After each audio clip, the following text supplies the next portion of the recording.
अस्सलाम वालेकुम नाज़रीन, आप देख रहे हैं इन्फो विद ज़ीशान और मैं हूं आपका होस्ट ज़ीशान खान मागरे। नाज़रीन कराम, जैसा कि मैं और मेरा चैनल आपको मुनफरिद और कुछ ख़ास ख़बरें पहुंचाते हैं, आज जो ख़बर हम लाए हैं वो आज़ाद कश्मीर असम्बली से लाए हैं। आज़ाद कश्मीर असम्बली ने लीगी दौर के एडहॉक आरज़ी मुलाज़मीन की मुस्तक़िली के लिए कानून की मनसूखी का बिल मंजूर करवा लिया है।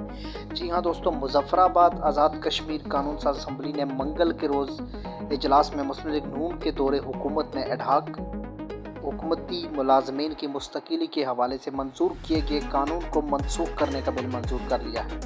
इस सिलसिले में अवान के अंदर सीनियर वज़ीर सरदार तनवीर इलियास की सरबराही में कायम कमेटी की रिपोर्ट पेश की गई। सरदार तनवीर इलियास ने कमेटी के इजलास की रवादात अवान में पढ़ी, जिसमें बताया गया कि साबिक़ वज़ीर आज़म फ़ारूक हैदर ने इख्तलाफी नोट दिया है, जबकि अपोजिशन के रुकन सरदार जावेद अयूब ने तरमीमी नोट दिया है। कायदे हिज़्ब इख्तलाफ चौधरी लतीफ़ अकबर नुक्ता एतराज़ पर कहा कि कायदा 163 के तहत कमेटी के क़याम और चेयरमैन के इंतखाब के हवाले से रूल्स वाज़िह हैं। मजलिस कायमा का चेयरमैन मुतल्लका वज़ीर होता है और मजलिस का चेयरमैन कमेटी के अरकान मुंतखब करते हैं।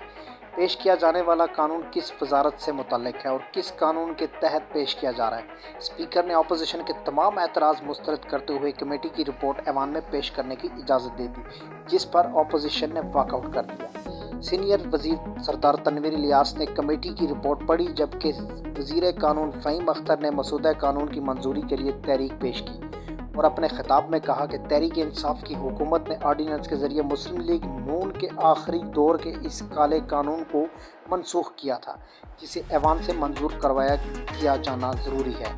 मुस्लिम लीग नून के इस कानून की आड़ में सियासी और इंतखाबी मफादात हासिल करने की कोशिश की गई।